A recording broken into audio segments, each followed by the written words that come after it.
4 ዓመታትን ሊደፍን የተቃረበው የሩሲያና ዩክሬን ጦርነት በአንድ በኩል ከፍተኛ ተስፋ የተጣለበት የሰላም ድርድርና በሌላ በኩል ደግሞ እጅግ አሰቃቂ በሆኑ የሩሲያ የድሮንና የሚሳኤል ጥቃቶች መካከል ተወጥሮ ይገኛል። ከሩሲያ ከፍተኛ ባለስልጣናት መካከል አንዱ የሆኑት ዲሚትሪ ሜድቬዴቭ የሰጡት አስተያየትም ጦርነቱ ከሁለቱ ሀገራት አልፎ ወደ ዓለም አቀፍ ግጭት ሊያመራ እንደሚችል የሚጠቁም ሆኗል። ጦርነቱ ከተጀመረበት ጊዜ አንስቶ ዩክሬናውያን ከባድ የሆኑ ፈተናዎችን እያስተናገዱ ይገኛሉ። የክረምቱ ቀዝቃዛ የአየር ጠባይና የሩሲያ የኃይልና የኤነርጂ ተቋማት ላይ እየፈጸመች ያለችው ጥቃት ደግሞ ጉዳዩን ከባድ አድርጎታል።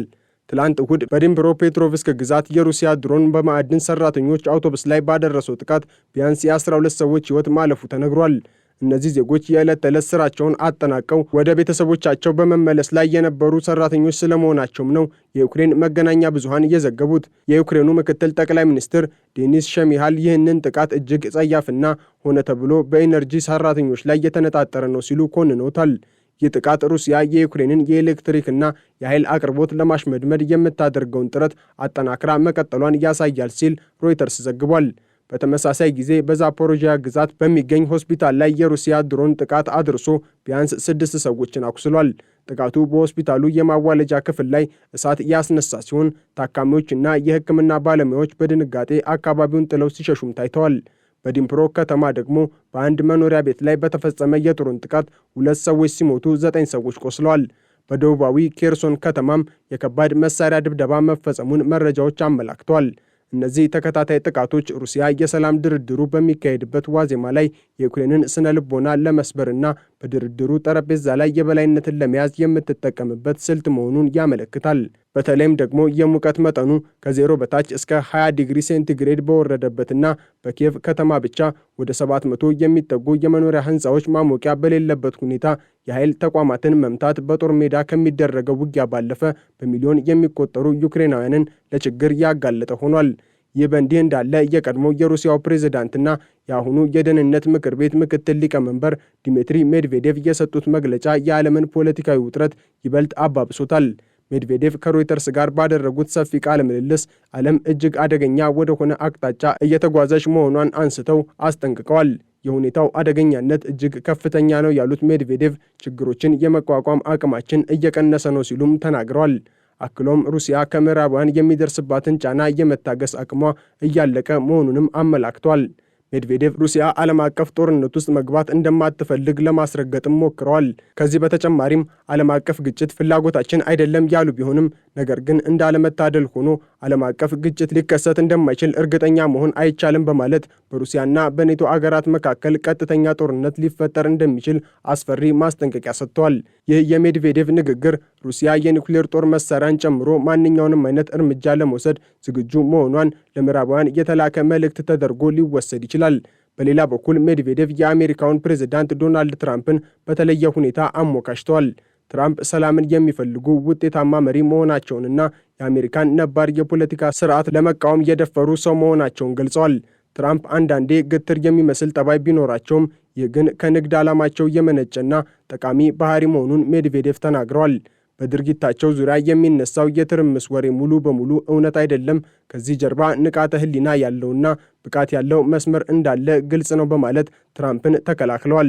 ይህ የሜድቬዴቭ አድናቆት ሩሲያ በትራምፕ የስልጣን ዘመን ከዩክሬን ጋር ለምታደርገው ድርድር ምቹ ሁኔታ እንደሚፈጥርላት ያላትን እምነት የሚያሳይ ነው የሚል ምልከታም በመገናኛ ብዙሃን ተዘዋውሯል።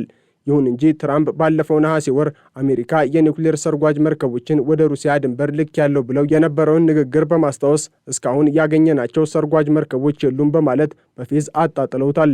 ሩሲያ አሜሪካን እንደ አደራዳሪ ብትቀበልም ከወታደራዊ ማስፈራሪያ ግን ፈጽሞ እንደማትደናገጥ የሜድቬዴቭ ንግግር አመላካች ሆኗል። እነዚህ ሁሉ ወታደራዊና የቃላት ጦርነቶች እየተካሄዱ ባሉበት ወቅት የሰላም ድርድሩ በአዲስ መልክ ቀጥሏል። የዩክሬኑ ፕሬዝዳንት ቮሎዶሚር ዜሌንስኪ በቀጣዩ ሳምንት ረቡዕና ሐሙስ በአቡዳቢ ከተማ የሶስትዮሽ የሰላም ድርድር እንደሚያካሂዱ ይፋ አድርገዋል። ይህ ድርድር ሩሲያ፣ ዩክሬንና አሜሪካን የሚያሳትፍ ነው። ዜሌንስኪ ዩክሬን ለወሳኝና ጥልቅ ድርድር ዝግጁ መሆኗንና ጦርነቱን ወደ እውነተኛ ማብቂያው የሚያቀርብ ውጤት ለማግኘት ፍላጎት እንዳላት ገልጸዋል። ይህ የዜሌንስኪ ንግግር ኪየቭ ከምዕራባውያን አጋሮቿ በተለየ ከትራምፕ አስተዳደር የሚደርስባትን ጫና ተከትሎ ለድርድር በሯን ክፍት ማድረጓን ያመለክታል። ትራምፕ ጦርነቱን በአጭር ጊዜ ውስጥ ለማስቆም ቃል የገቡ በመሆናቸው በዩክሬን ላይ የሰላም ስምምነት እንድትፈርም ከፍተኛ ጫና እያደረጉ ነው። የዚህ ዲፕሎማሲያዊ ጥረት አካል የሆነውና ቅዳሜ ዕለት በፍሎሪዳ የተካሄደው ውይይት የድርድሩን አሳሳቢነት ይበልጥ ያሳያል። የሩሲያው ልዩ ልዑክ ኪሪል ዲሚትሪየቭ ከአሜሪካ የሰላም ልዑካን ጋር ገንቢ ነው ሲሉ የገለጹትን ስብሰባ አድርገዋል። በዚህ ስብሰባ ላይ የአሜሪካ ልዩ ልዑክ ስቲቭ ዊትኮፍ፣ የገንዘብ ሚኒስትሩ ስኮት ቤሴንት፣ የዋይት ሀውስ ከፍተኛ አማካሪ ጆሽ ግሪንባም እና የፕሬዝዳንት ትራምፕ አማች ጃሬድ ኩሽነር ተገኝተዋል። ዊትኮፍ ስብሰባውን ውጤታማና ገንቢ ሲሉ ገልጸው ሩሲያ በዩክሬን ሰላም ለማምጣት እየሰራች መሆኗ እንደሚያበረታታቸው ተናግረዋል። የትራምፕ አስተዳደር ከፍተኛ ባለስልጣናትና የቤተሰብ አባላት ጭምር በዚህ ድርድር ውስጥ መሳተፋቸው አሜሪካ ጉዳዩን ምን ያህል በከፍተኛ ትኩረት እንደያዘችው የሚያሳይ ተደርጎ ተወስዷል። ቢሆንም ግን በሩሲያና በዩክሬን መካከል ያለ የመሰረታዊ ጥያቄዎች ልዩነት አሁንም ሰፊ ሆኖ ቀጥሏል። ዋናው የውዝግቡ ነጥብ የግዛት ጥያቄዎች ነው። ሩሲያ በጦርነቱ የተቆጣጠረቻቸውን የዩክሬን ግዛቶች በተለይም ዶንባስ በመባል የሚታወቀውን የምስራቃዊውን የኢንዱስትሪ ማዕከል ሙሉ በሙሉ ጠቅልላ ለመያዝ ትፈልጋለች። እነዚህ ተከታታይ ጥቃቶች ሩሲያ የሰላም ድርድሩ በሚካሄድበት ዋዜማ ላይ የዩክሬንን ስነ ልቦና ለመስበርና በድርድሩ ጠረጴዛ ላይ የበላይነትን ለመያዝ የምትጠቀምበት ስልት መሆኑን ያመለክታል። አልፎ ተርፎም እስካሁን ያልተቆጣጠረቻቸውን የዶንባስ አካባቢዎች ዩክሬን ለቃ እንድትወጣ ትጠይቃለች።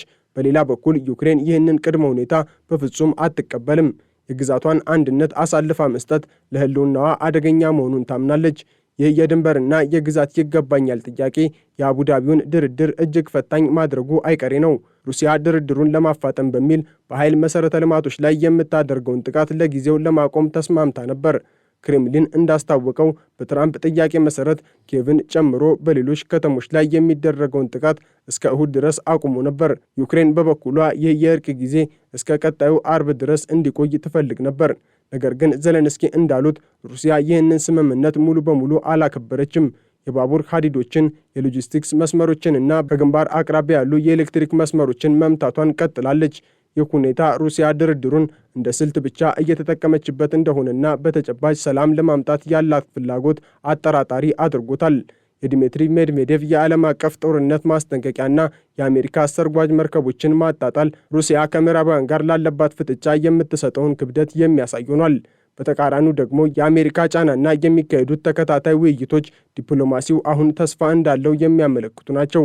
እውነተኛ ሰላም የሚመጣው በጠረጴዛ ዙሪያ በሚደረግ ንግግር ብቻ ሳይሆን በምድር ላይ ያለውን የጦርነትና የጥቃት እውነት መቀየር ሲቻል ብቻ መሆኑን አሁናዊ ሁኔታዎች አመላካች ስለመሆናቸው ተንታኞች ገልጸዋል። በመጪው ሳምንት በአቡዳቢ የሚካሄደው ድርድር የዚህ አውዳሚ ጦርነት ቀጣይ አቅጣጫን የሚወስን ታሪካዊ ክስተት እንደሚሆን ይጠበቃል።